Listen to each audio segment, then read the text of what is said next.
tahun 1512, Portugis berhasil sampai ke Ternate. Dan atas izin Sultan Bayanullah, mereka diperbolehkan untuk mendirikan pos dagang. Tetapi ternyata Portugis ingin menguasai perdagangan rempah-rempah di Ternate. Ketika Sultan Bayanullah meninggal, terjadi perang saudara antara permaisuri dengan adik Sultan. Perang saudara ini disebabkan oleh adanya adu domba dari Portugis. Adik Sultan memenangkan peperangan karena bantuan Portugis, sehingga Portugis mendapat imbalan, yaitu boleh memonopoli perdagangan rempah-rempah. Namun, Portugis berkhianat dan membunuh adik Sultan. Pada tahun 1565, Sultan Hairun, anak Sultan Bayanullah, menyatukan rakyat dan melakukan perlawanan. Portugis memohon damai. Permintaan Portugis akhirnya dikabulkan oleh Sultan dengan syarat tidak boleh memonopoli perdagangan. Namun, pada tahun 1570, Sultan Hairun diundang ke benteng Portugis untuk jamuan makan, dan akhirnya Sultan dibunuh pada undangan itu. Rakyat pun semakin membenci Portugis. Anak Sultan Hairun, Sultan Baabullah, diangkat menggantikan ayahnya. Beliau pun mengibarkan bendera perang terhadap Portugis. Sultan Baabullah mengepung benteng Portugis selama 4 tahun lamanya. Akhirnya, 5 tahun setelah Sultan Hairun dibunuh, Portugis berhasil diusir dari Maluku dan sekitarnya. Sejak tahun 1608 sampai 1639, Sultan Iskandar Muda berkuasa di Kesultanan Aceh.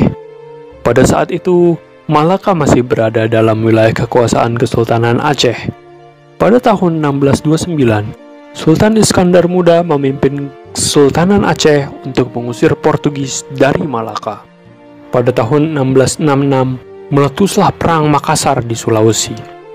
Perang ini adalah peperangan antara Kesultanan Gowa melawan VOC yang dibantu oleh Kerajaan Bone.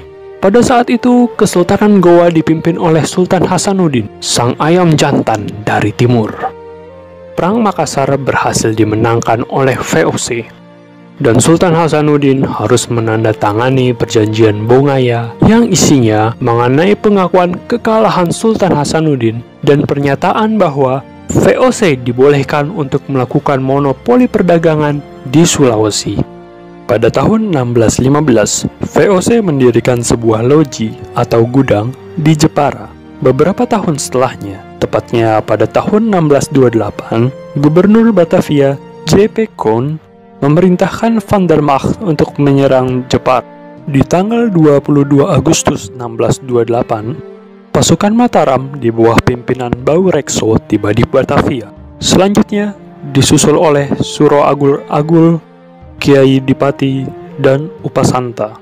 Pada tanggal 3 Desember 1628, terjadi serangan pertama kepada VOC. Namun, serangan ini gagal dikarenakan kurang matangnya perencanaan, kekurangan bekal, dan senjata yang kalah canggih. Serangan kedua dilancarkan oleh pasukan Mataram, namun tetap gagal karena gudang makanan mereka dibakar dan senjata yang kalah canggih dari Belanda. Namun pada tanggal 31 Desember 1799, VOC dibubarkan.